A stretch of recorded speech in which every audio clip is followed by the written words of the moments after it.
Hi, and welcome to the Painted Bread Quarterly Slush Pile. We decided to share our editorial process with you so that you can get a sense of how much we care. I was thinking about maybe that us and our listeners, we and our listeners could play a new game, where we try to think of like puns and goofy analogies for the slush pile, right?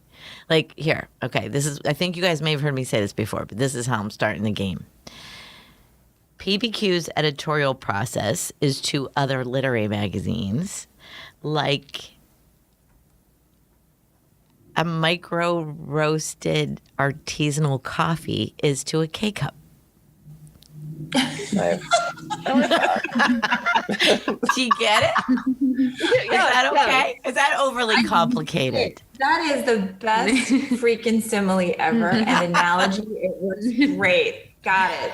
Okay. All right. So there's the challenge. That's I'm throwing down the gauntlet.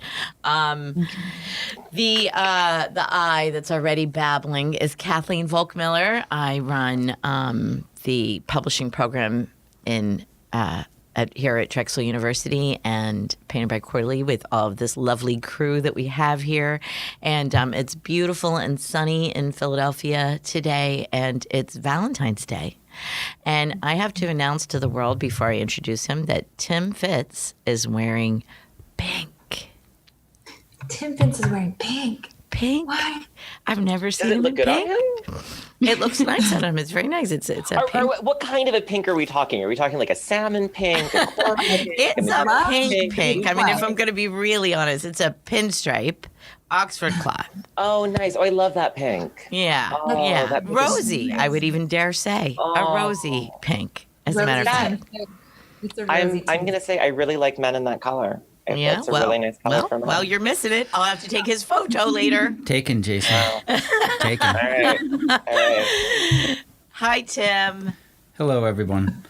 My name is Tim Fitz, and I'm the author of 2 short story collections, Go Home and Cry for Yourselves and Hypothermia. I teach at Drexel and the Curtis Institute of Music and Penn State Brandywine and Temple University. Yes, indeed, he does. And who's out there in the desert? Desert.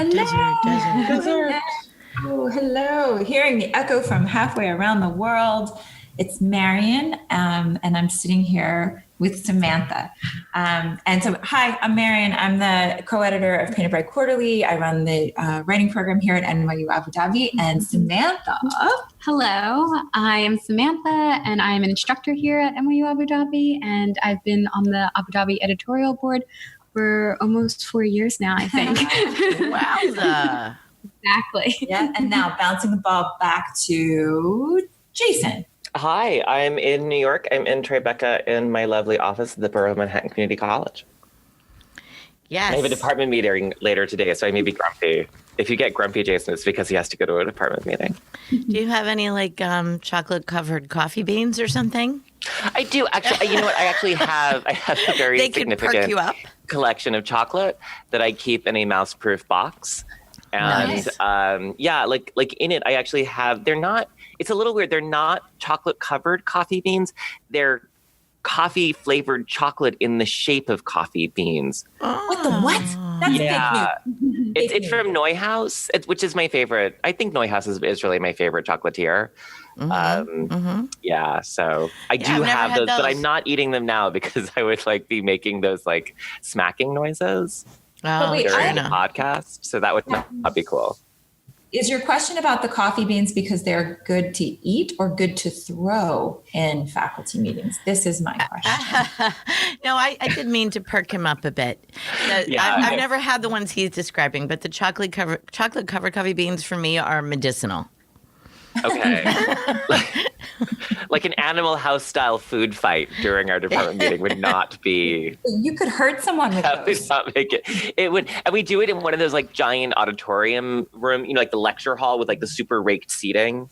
Wow. Which is actually my favorite part of the department meeting. I really like the room. Oh, I hate the room that ours is in. And, I shouldn't say this publicly, but I'm gonna. Do you guys ever feel like if you just recorded one department meeting and then just replayed that at every meeting, it would really be the same effect? I mean, that's sort of like asking what I if mean? you watch one episode of Falcon Crest, can you just keep watching it over and over again? And I feel like you lose the forward progression. Yeah. I feel like I don't, like well, you I don't need know if there is. time. I guess that's my point. I'm Yeah. thinking about forward progression. the animosities are the same, but they grow over time. Oh, they Very much. grow. Oh, they might grow. They might Telenovela. grow. Yeah. So, we've had Samantha before, but we haven't had her on an episode in a little while, and it's the first time I think that you two have been together for a recording, right? Well, one that works. We did this, we tried to do it. And it didn't go so well. And by the time we realized that we weren't actually recording, we'd had like 3 glasses of whiskey and we're basically telling each other how much we loved each other. I don't know then. That's a good news, bad news kind of thing, or bad news, good news kind of thing. The New York Times just had a magazine story about this. Yeah. Okay, let's attend to the matters at hand. Today we have a couple poems, 2 poems by Emma Hine, and I'm wondering who would like to read the first one. Who among you? Can I read it? I'd love for you to read it, Marion Wrenn. Oh, yay. Yay. Okay. So I'm excited to read Emma Hine. I wake up in the painting by Rousseau. I wake up in the painting by Rousseau. This time he, the sleeping figure, I, the lion, my pupils round in their egg whites, night wind angling his scent dunewards. He has surprised me. I never expected a human in the sand, like a god fallen asleep. A bare-throated mandolin on the pillow beside him. I smell the striped shoulder of his robe. Don't know which path he took across the desert. On the nightstand, we keep a lamp, a vase, a digital clock. Beneath the blue walls, I hold the moon in my teeth and breathe on it, feel no devouring dread. Thank you so much. Thank you. What do you think? What do you think? What do you think?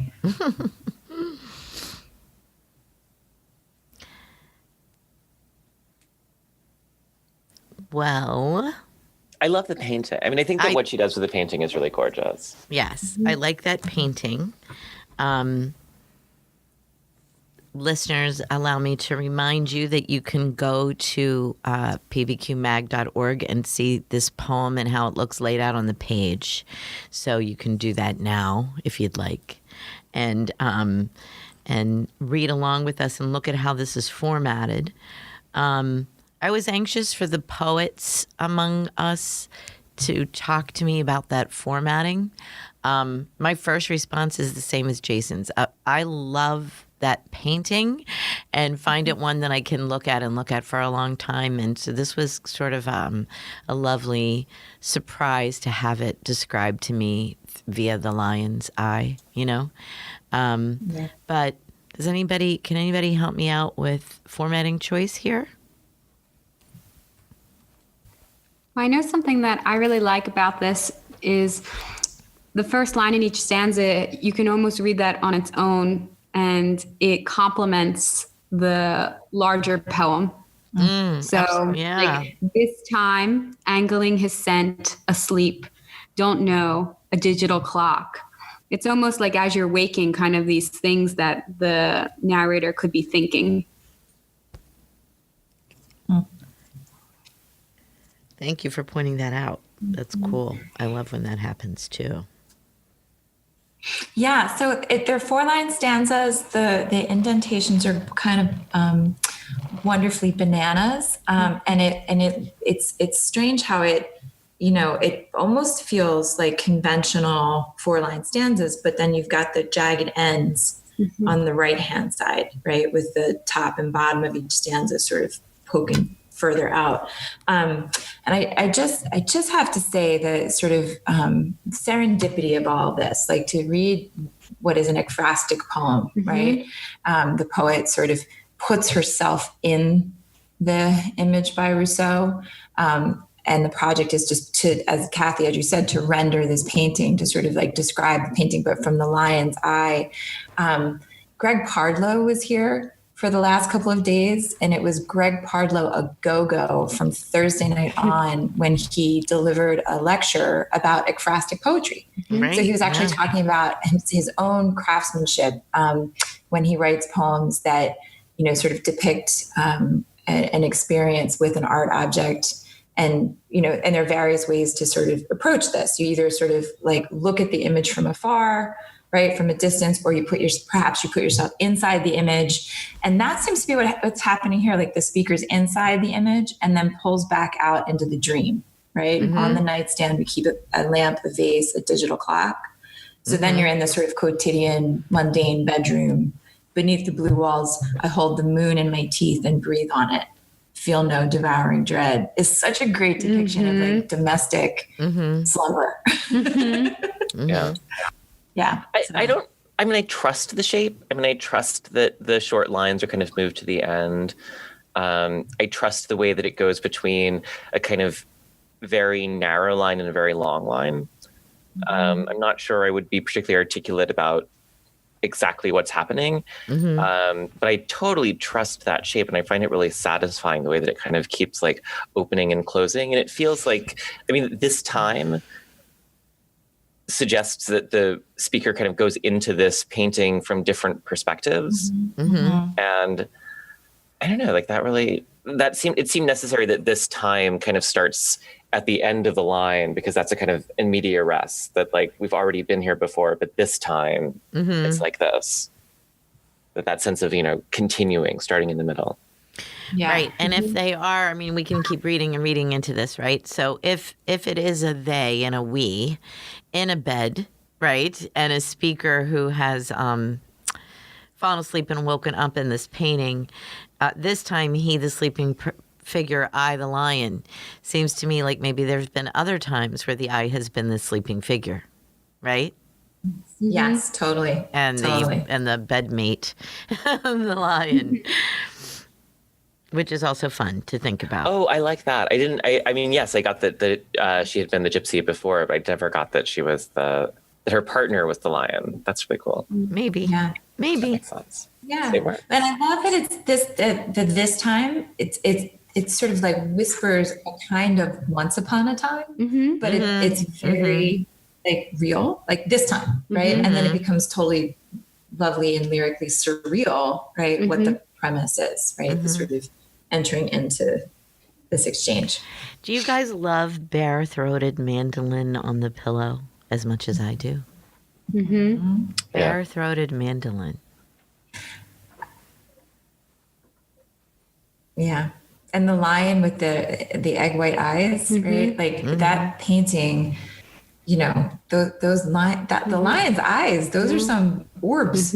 I'll never look at the painting the same way without thinking of this poem. Joe's put it up on a monitor in the sound room with us right now, and the painting. Cool. Of course, and I really hope we'll have to look into legalities and see if we can put it on the site, even in like on our homepage, because it's so cool. Yeah. Oddly enough, the digital clock at my parents' house in Florida makes the walls that color at night. It has a little blue digital reading of the time that's really bright. It's so bright you can't sleep with it. But when I read this, I was thinking of that color, and I think that mixes well with the idea of these people at night sleeping next to each other with the digital clock projecting that light. I'm not sure if the poem, obviously the poem did not have that digital clock or a digital clock in their mind. I like how these natural accidents work. Right. Yeah, well, there could be a digital clock. Marion Wrenn wouldn't be able to sleep with a light like that. Don't pick on Kathleen. I may have slept with Marion Wrenn a few times, and once or twice, known to happen that I wake up and yell at blinking lights in the room. What is that? Turn that off! Like a scene from The fucking Exorcist.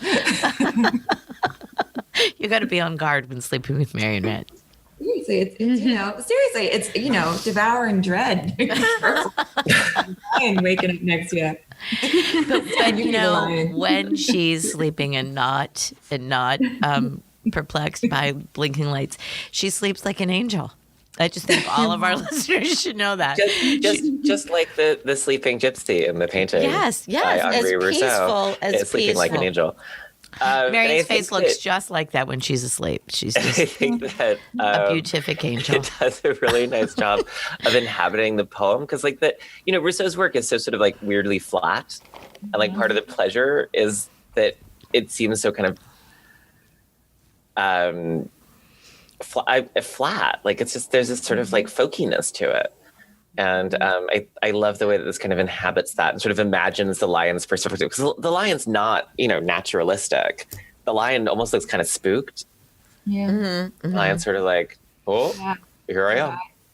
He's more like a stuffed. He's more like a stuffed. He's like a plush lion. Well, and that's I never expected a human in the sand, like a god fallen. Yeah. Instead Oh. of the human being afraid of the lion, the this lion's like, doing what's here?" this? What is this person?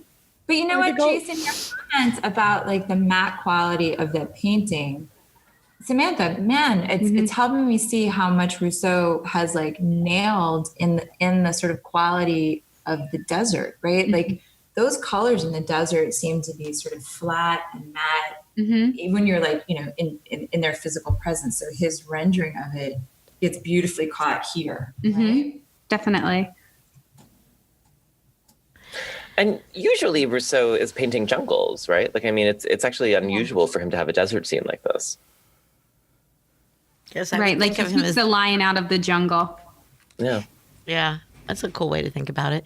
I think of him as the jungle guy. When you're trying to reference like maybe in art history or something. That's how I remembered which guy he was. The jungle guy. I remember him as the flat guy. The guy who doesn't understand perspective at all. He like missed that entire semester of art school. Which is really funny because this poem is all about perspective, right? The Right. perspective at the top, and then also the sort of domestic perspective at the end. Yeah. Bon. Anybody else have anything else to say? I think we're kind of looking at a vote here. Are we? Shall we vote to vote? It's my I favorite think, part. yeah, vote. We're ready. Okay. All right. All right. So we have 3 out there in the world and 2 in the room. So Joe will read your messages and Tim and I will do an old school 1, 2, 3 shoot. And it's unanimous. Woohoo! I love when that happens, especially on Valentine's Day. Let's make sure we always record on Valentine's Day, shall we? Love in the room. When I looked at when this fell and it was on Valentine's Day, I was like, well, that's kind of cool. I would love to be with the people I love so much. Are you doing? I mean, other than podcasting, are you doing anything special for Valentine's Day? Well, sadly. That you can- That's why I was so excited to be here right now, because nothing else is happening. Listen, The person that I on would spend Valentine's. my time with is at Quest Diagnostics, and after already going to an urgent care center, Ooh. he was immediately sent to Quest Diagnostics. So Oh my goodness. I don't think there's any Valentining happening for me later today. But that's all right. I have you right now. Well, we're here. Yeah. Yeah. And you know what's funny? Thinking about all of this is the next poem up is Red Planet. So we're kind of like sticking with some stuff. So this is also Emma Hine. Jason, can I volunteer you to do it? You can. I love being voluntold. All right. Red Planet. All Mars can see, bolted in place, is the sky. She recites red sky at night, sailor's delight, until her atmosphere shimmers. She wants to be visible from everywhere, the brightest storm brewing in this big, wide sea. She converts sensations into units of distance and units of force, so that each time a body collides with her, she can add it to her catalog of impact. Where, how hard, how long the tremor. She lifts the oxide dust gently from a crater and says, asteroid at an oblique angle, 78 miles across. She does this just by feel, no looking. which might be why she so loves the probes. When they land, she goes as still as she can, so they won't startle and unlatch. She wants them always charting her shoal plains. When no one enters, her gravity too slowly and bounces away, she wonders what went wrong. She imagines it lost out there, how it wanted her, couldn't touch her or stay. Yeah. Woo. Thanks. Jason, there's Yeah. one tiny mistake in the reading there. Oh, I'm sorry. And I'm wondering if you could maybe pick it back up. Like, Should I just start again? I Should I feel- reread that? yeah, I'm so Can sorry. we edit to that out? be No, that that's fine. That's fine. I was having some saliva issues. It was getting a little weird in my mouth. You were doing such a beautiful job, and I hate to say scrap it and do it again, but let's do it again. I feel like that would mean a lot to the poet. You know I'm what a I mean? professional. Yeah. Let's do this. Let's Red do it. Planet. Let's All do right. it. Do it again. two. You can do it. Take two. 1, 2, 3.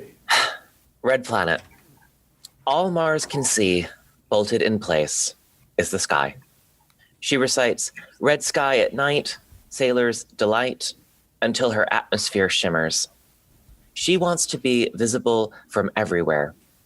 The brightest storm brewing in this big, wide sea.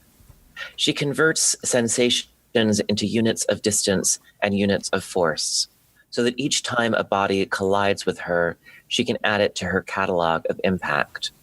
Where? How hard? How long the tremor?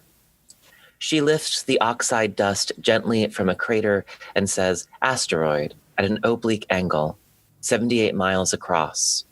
She does this just by feel, no looking, which might be why she so loves the probes. When they land, she goes as still as she can, so they won't startle and unlatch. She wants them always charting her shoal plains. When one enters her gravity too slowly and bounces away, she wonders what went wrong. She imagines it lost out there, how it wanted her, couldn't touch her or stay. Hell yeah. Woo. Great reading. Wowza. Wowza. It's fun to say. It's a great, it feels really good in your mouth. Oh, Red it sounded Valentine. really, really, really good too. Yeah, it's definitely a Valentine's Day poem. What a Valentine's Day poem. And we didn't even plan that part. I want to be the brightest storm brewing. In my biggest id moments, right? To personify Mars to this with this much emotionality and intensity, I'm pretty smitten. I'm with you. And there's something really gorgeous about the line breaks in these stanzas and the way that the poem is also made up of beautiful sentences. I think those two things are true. These are lovely sentences and gorgeously broken so that the prosody just like drives you through into that sort of ache at the end. I think it's fair to say that Emma Hine is good at personification in general from the last poem as well. And this, it's just really lovely. There's a Pixar short film about a volcano that's lonely. And it sings, and I'm not going to sing the song, but it's worth looking up. And there's a melancholiness, sadness. No. But we'll see if we can link to that too. Like a little bit of beautiful sadness for this planet. Yeah. Mm-hmm.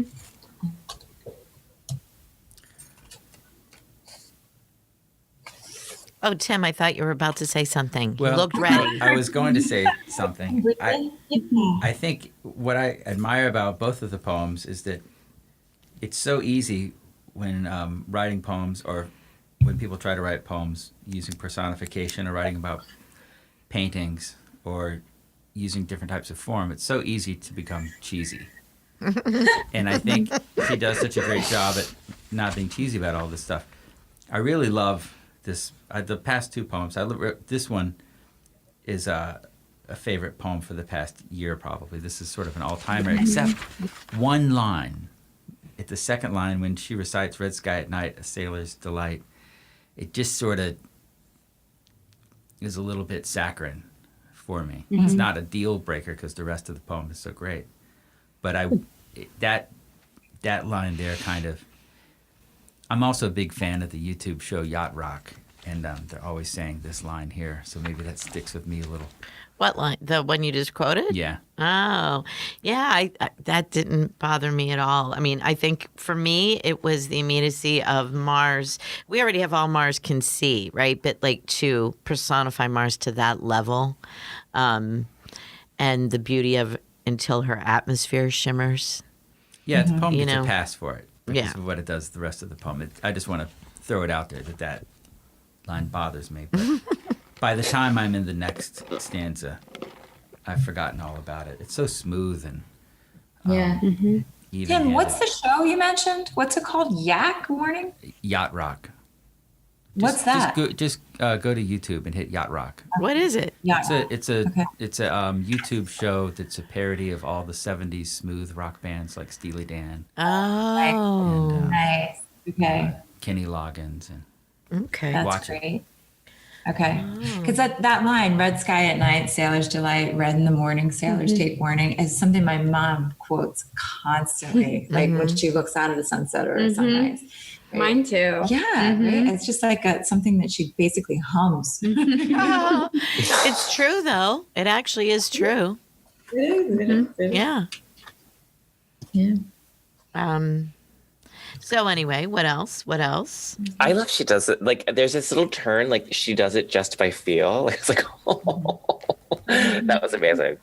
And that's when, like, I mean, for me, that's when it kind of went from a kind of idea to a really embodied character. That ability to kind of know what's entering the space and to really love it and to feel it. Like that was very intense for me. When I teach this poem, I'm going to tell my students. To look at the verbs that she uses. Yeah. Recites, converts, collides. You can almost read the verbs and know what the poem's about. It's fantastic.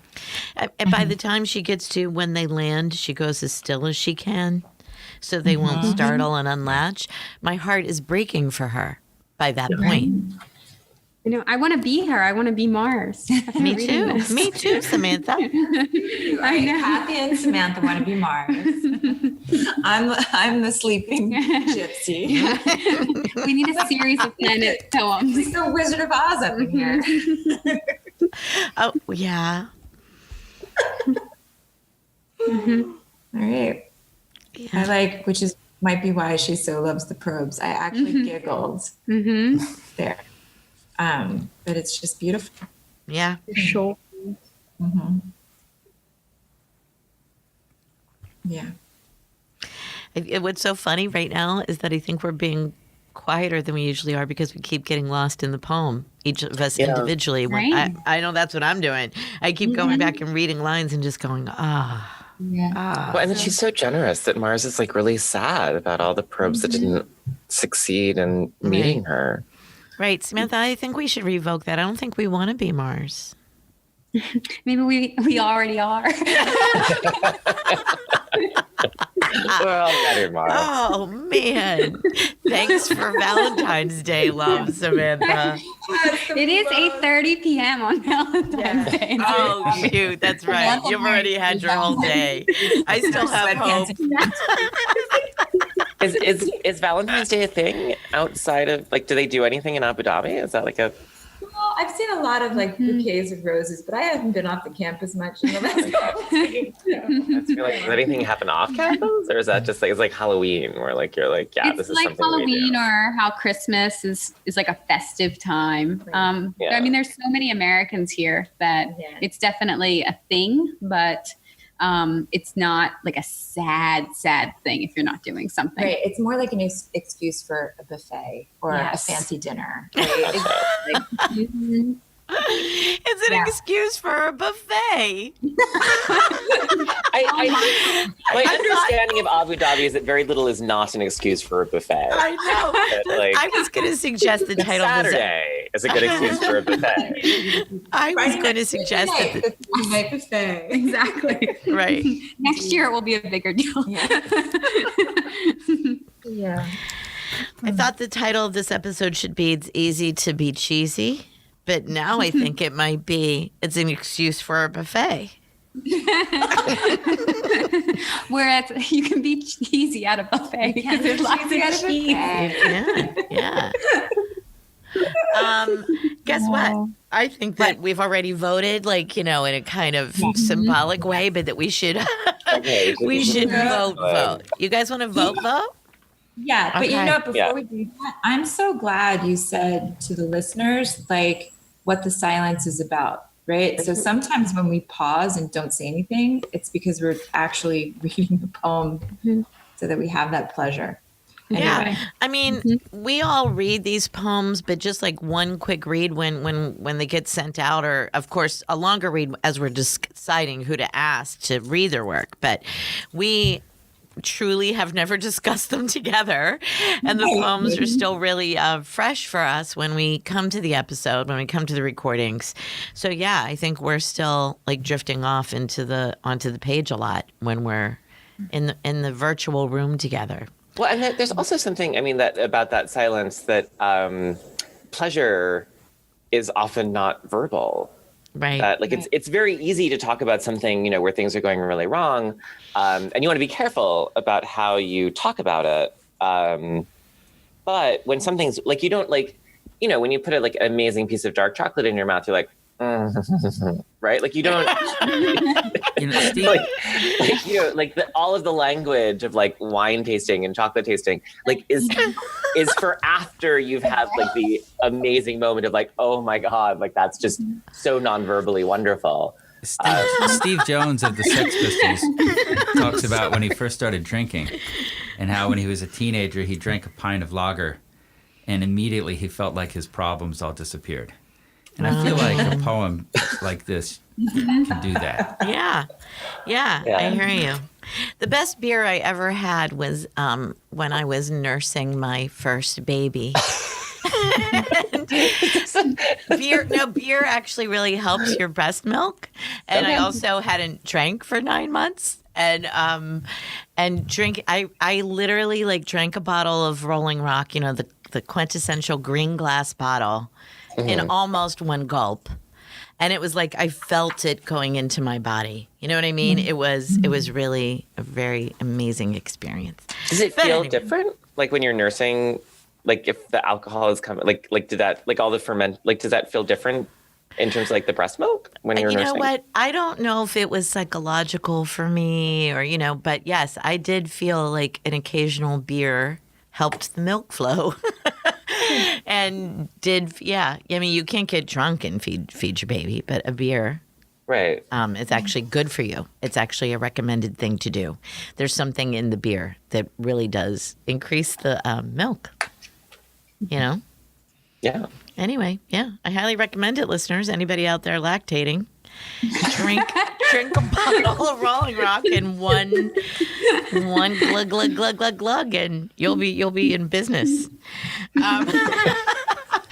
And that has nothing to do with the Red Planet. But I want Jason to make the chocolate sound again. Yeah, I need Jason chocolate sound. Really? Wait, let me see if I get I have to imagine like. No, that wasn't that. I can't. That was a different sound. It was a little like this, Jason. It was like, it's like great chocolate. You sound like you're thinking about it. Yeah, no. If I think about it too much, it goes away. Like it has to be just kind of like a spur of the moment thing. Yeah, we're gonna have to see. One of my great weaknesses is that I cannot. This is why I can't work with children, because I can't repeat anything in the same way. They're like, just do the thing you just did. I'm like, no, I can't. So when like kids who like really need repetition and like really thrive on like you saying things exactly the same way, I'm like, I can't even clap along to a song. I have no rhythm. Like it's really embarrassing. Like when I'm in places where people are clapping, I have to look at people's hands to make sure Wow. But you're an excellent right dancer. But you're an excellent dancer. Well, I'm an excellent dancer as long as like I'm on the dance floor and I'm feeling it. But if you asked me to do the same dance, like I don't think it would happen. Oh, like if Martha Graham were like, do that again, I'd be like, no. I just can't. I want to, but I can't. Honest to goodness, that's the through line for this whole conversation tonight is about this sort of embodied experience of pleasure, whether it's literary pleasure or fine chocolate or, you know, your breastfeeding beer. Wait, I was not breastfeeding beer. Oh, a breastfeeding beer. That's like the worst Pixar cartoon ever. I'm imagining a beer strapped to the front of me now. Explore that one. We're gonna have to see if Joe Zang, our wonderful sound engineer, can isolate Jason's chocolate eating sounds, and we can just press a button and play it every time we read a really great poem. Maybe that could happen. I've always wanted the champagne cork. And speaking of a champagne cork, shall we vote? yes. All right, let's do it. 1, 2, 3, vote. And with absolutely no dramatic tension whatsoever, it's unanimous yes. Woohoo! Emma Hine, thank you so much for giving us such delicious poems to read on Valentine's Day. I mean, I can't thank you enough. You're going to hear this 2 weeks after Valentine's Day, but whatever. It should be love, love, love, love, love all the time. Anyway, right? So love trumps hate all 2018. And is anybody doing anything really sexy and wonderful for Valentine's Day that you can say on the air? We're seeing a play. Okay. Anything else? We're doing this. Yes. Not a little sexy though. At one point, we're talking about the beer, beer and chocolate and wine. Yeah, that was a highlight. Thank you. You know what I should do? Wouldn't it be funny if I went to a restaurant where I kind of know people with a bottle of red wine and just ordered several chocolate desserts by myself? As if I'm sad, even though I'm not. I wonder how I would be treated. Wouldn't that be a really cool social experiment? I've been saying Valentine's Day is the day when single people do anything they want. Yes. I don't get that. Because if you're in a relationship and Valentine's Day takes on this whole, we have to plan something, there have to be gifts, there have to be chocolates, there has to be romance. Whereas single people are I'd like to stay home and watch Netflix and eat this bag of Doritos. Well, that might, yes, but riddle me this. Do you think there are single people who don't want to go out tonight because they don't want to be seen alone? Oh God, yes. And there are couples who don't want to go out tonight because everything costs more money.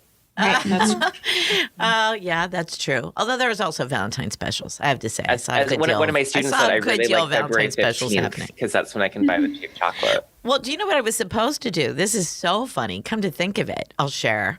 I was supposed to go have one of the city's best cheesesteaks on Girard Avenue and then go see 2 glam rock bands. Ooh. Nice. So that was going to be my Valentine's Day. Joe, do you know a band called Cowbell something? And Candy Volcano. That's what I was supposed to do. So it wasn't really particularly romantic or coupley at all. But but that's the thing that I think Quest Diagnostics has put the kibosh on. I'm so sorry. Glam rock bands and cheesesteaks. Yeah. Oh well, say la vie. You're not, but you can't the glam rock. This is a neo glam rock band. This is a glam revival. The one Candy Volcano does a lot of Bowie. With Marion has seen them as well, right, Mare? Yeah. Yeah, they're great fun. It's a huge band. They get all costumed up, and they do it their way, and it's super fun. And I haven't seen the Cowbell, and I feel bad that I'm not saying their name properly. Joe, could you look that up while we keep talking? They're at the Fire tonight. which by the time anybody listens to this, they won't be. But I looked at a couple videos and they also looked like fun. They were doing covers and some of their own originals, and it was all very glam rocky, dramatic, and awesome. And I was interested in going. Cowbell Superstar. Cowbell Superstar.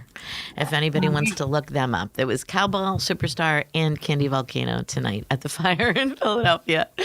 But that's fine. I'm sure they'll play again. It's so silly, but I don't think of David Bowie as glam rock, and that's so. I'm just looking up Candy Volcano, and I'm finding their like cover of Life on Mars, which is one of my favorite songs. Yeah, you'll have to listen. A woman that I belly dance with sings many of their tunes, including But you know how I had never really heard Life on Mars, or just never really noticed it until Martha Graham Cracker sang it. Your Philadelphia-based drag queen extraordinaire. Yeah. Oh my God! Like after I heard Martha Graham Cracker do Life on Mars, like I listened to no other song for like 2 weeks. It was like I just. Marion and I had that exact pleasure at a Candy Volcano show, didn't we, Mare? Yes, we did. Yes, we did. And then this year we had multiple pleasures at a Bowie burlesque show. And it was like a collection of burlesque dancers and burlesque acts doing all kinds of Bowie in brilliant and glittering ways. Yes, it was amazing. It was at the Philadelphia has been doing a week, David Bowie's birthday week. They do something called Philly Loves Bowie, and they have maybe 30 plus concurrent events happening all over the city for a whole week, all of which the proceeds go to Children's Hospital here in Philadelphia, because I think it was Bowie's wish that if things were done in his honor, that's what the money should go to, is local children's hospitals. So so is it Frankie Bradley's, and it was pretty freaking amazing, right, Mare? It was just such a perfect mix of acts. It was super fun. So everybody put that on your calendar next year. Come to Philadelphia the first or second week of January, I think, right, Mare? And come on down, and you can do all the things. You can get a lightning bolt tattoo for cheap, and a haircut for cheap, and see glam rock, and eat Federal Donuts. The Federal Donuts makes a purpley, pinky, tie-dye glitter donut, and everything happens. Can I climb a light pole? Well, only if we greet you first. Let us. Oh my God, we're babbling so hard, but listeners, Super Bowl happened a few weeks ago. I think we've referenced it here, and the Philadelphia police put Crisco on the polls. But for Philadelphians, you realize what happened, right? Do you guys all know? No, up there in the desert and up there in New York? Well, Philadelphians were just like, I take that as a challenge. That was, they threw down the gauntlet because the police were being so cute about it and doing the best social media about Criscoing the polls. But then Philadelphians were like, hey, give me a boost. I'm going to get above the Crisco line. And I'm taking down some street signs and some street lights. And they did. And Drexel was so Drexelonian in my mind, because on the very Monday, they had already interviewed some chemist folk here to say, what should the police have used to grease the polls? And made an article about other compounds that might have been used. I was really devastated by the fact that the Crisco was for like one of the qualifying games, and for the actual Super Bowl, it wasn't Crisco. It was like hydraulic fluid or something. It was really. Okay. Yeah. I don't know. But all I know is that Philadelphians still leapt right over that. They were climbing the polls. It became a challenge and not a deterrent. Yeah. All right, but we are the underdogs, rough, and all that, right? So. Well, I hope you guys are still flying high. I hope that you guys are still. I think they are. I've had a lot of lovely conversations with students who didn't live in Philadelphia, maybe in its environs, maybe not, but they are getting misty-eyed talking about how incredible the experience was to be in the city when that happened, for the game day and the parade day, and what they keep saying, which really does move me. And it's Valentine's Day, so I'm going to say it, that everybody was everybody's best friend. That they were like in these seas of 6 million people and feeling nothing but love and camaraderie.